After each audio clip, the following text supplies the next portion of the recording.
Hey y'all. So I have a testimony that I just cannot hold in. I have to share it because I got to share what God done for me. He did it and he didn't have to do it. And I'm forever, ever grateful. For I'm not deserving of any of God's grace. I'm not deserving of any of his mercy, any of his blessings. But God loves me. I am a daughter of the most holy God. And I'm just so grateful to know God. I'm so grateful for being able just to say yes. Yes to the Lord. Yes to your will. For a long time, I've been chasing the status quo. I've been chasing what I thought was a goal, what I thought was what God had for me, what I thought would make me happy. Making more money, being the top dog. And slowly but surely, God has changed my heart. God has showed me that that's not who you are. Through me, you will never fail. Through me, you will always win. And through me, you will do amazing things, but you have to trust me. So, God blessed me with a job when I moved down to Georgia. I was so thankful for God to even allow me to not skip a beat with my pay, be able to make my car payments and insurance, phone bills, help contribute to my sister's and her husband bills, because, they allow me to live with them, allow me and my son to live with them. And I'm so grateful for them. But the job turned out not to even be what I imagined. My previous banking job I loved it. I loved everything that I did. I loved the people that I worked with. I loved the atmosphere. It was amazing. And that's what I expected to walk into. But God had other plans for me. Because I was stepping in new territory, it was new warfare. And let me tell you, warfare isn't always bad. Trust and believe, warfare is there to get you off track. Warfare is there so you can draw closer to God. Warfare is there. If warfare shows up, know that there's something greater on the other side. So you could go ahead and rejoice. Say, you know what, God? I'm trusting you that you're going to be my armor. You're going to be my protector. And you're going to guide me. You're going to help me. You're going to shield me from the enemy. You're going to allow your words to be in my mouth so that I can fight with the word of God, that I can just show who you are. I can be the light. Regardless of what it looks like, regardless of what it seems like, I will still trust you. So don't run from warfare. Warfare is just that. When warfare comes, know that you're going to get through it if you trust and believe God. So, warfare showed up as soon as I stepped on the scene. I was like, oh my goodness, this is not where I need to be. But let me tell you, through the hour or more drive, sometimes to and from work, I drew closer to God. I prayed every single day. I just meditated on the word, prophetic words that have been spoken over my life day and night. I had that opportunity to do that. And I'm forever grateful. At one point, I was the only permanent employee there at the job. So I was working, 48 hours a week sometimes, and sometimes I felt like I was the only one, and I just felt like this is not fair. This can't be right. But God had worked so much diligence in me, so much of persistence.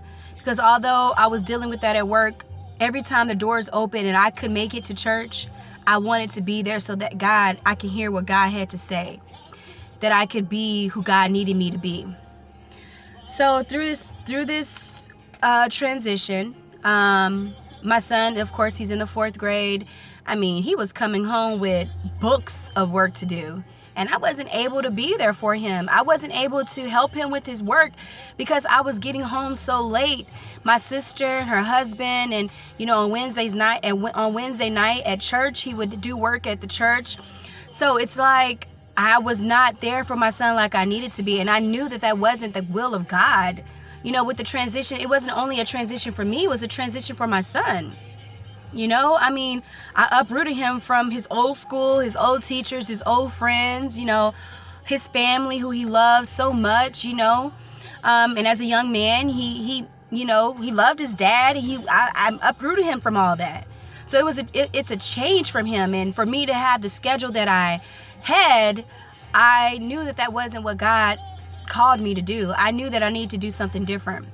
So I sought counsel from my pastor. I'd asked her for her guidance, and, you know, I prayed. You know, she prayed with me, and she told me that this is a season where you're just going to have to step out by faith. So I was on, you know, the websites looking for jobs, and I came across this job that was in Ellenwood, which is where my sister and her husband lives. So the job was like 9 minutes from my house, which was a plus. It was a part-time 20 job, a part-time teller job. And, you know, like I said before, you know, as God allowed me to work up to a branch manager, you know, realistically speaking, who wants to go back down to a part-time teller, part-time 20, you know, basically making half of the pay. But I was willing to do that. For some reason, I couldn't actually apply for the position. So I said, you know what? I just need to get my resume to the bank. So I printed out a resume. I walked into the bank, of course, and I asked to speak to the branch manager. I was able just to chat with the branch manager. The branch manager and I pretty much hit it off. And she just talked to me. We talked about God. We talked about faith. And we just talked. And I told her that, you know, I'm willing to take this part-time 20 job so I can focus on school, so I can focus on my son, and that I can serve in the house of the Lord. And basically, the ball was in my court. If that was something that I was wanting to do, she was willing to go through with it. So fast forward, I kept in contact with her. She actually got me set up with her district manager and the vice president of the bank, to just talk with them to see if there was any other positions that was available. Both of them absolutely loved me. They thought that I would be a great fit for the company, and they actually offered me a position. It wasn't a part-time 20 position. It was actually like it was a step up from that, so to speak, and it was full-time.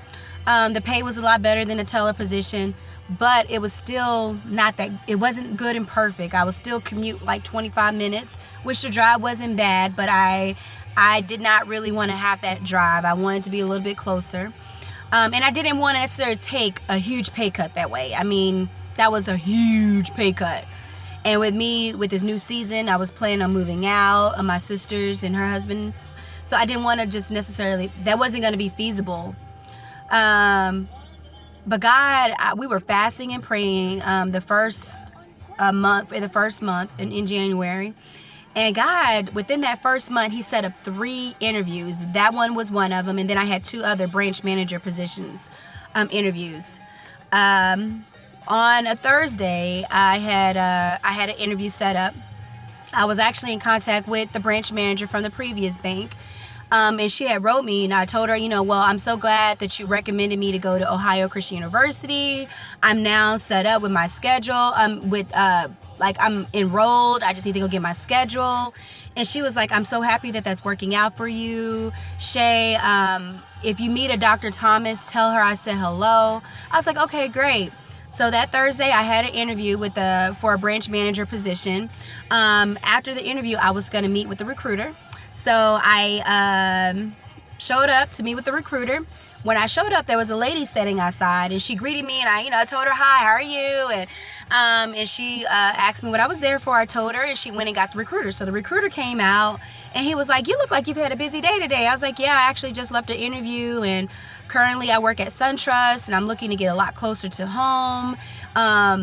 He was like, wow, how would you like to be a recruiter at Ohio Christian University? I said, I would love to be a recruiter at Ohio Christian University.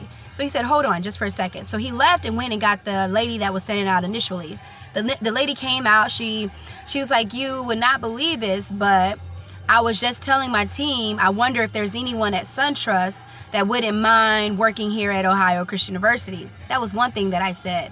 The second thing that I said was, when you came and pulled on the door and you walked in, I told my team, oh, that's our next recruiter. I was like, really? I was like, and also I've had 2 interviews today and none of them have showed up. I just knew you were here for the recruiter job. And I was like, oh, wow. I was like, well, let me tell you how I got here. I had met a branch manager at a bank, and she referred me to here. And I told her I met Jenny Reed, and she was like, wow, I know Jenny. I was like, really? I said, well, I received an email from Jenny this morning, and Jenny told me to tell Dr. Thomas she said hello. And she said, I'm Dr. Thomas. I said, oh my gosh, look how God orchestrated this. God definitely opened his door wide open. I'm like amazed at this point. I'm like, God, you knew from the beginning. You was just wondering, you was just waiting to see if I was going to step out on faith. Okay, so here I am talking with the lady who helped Jenny get back into school.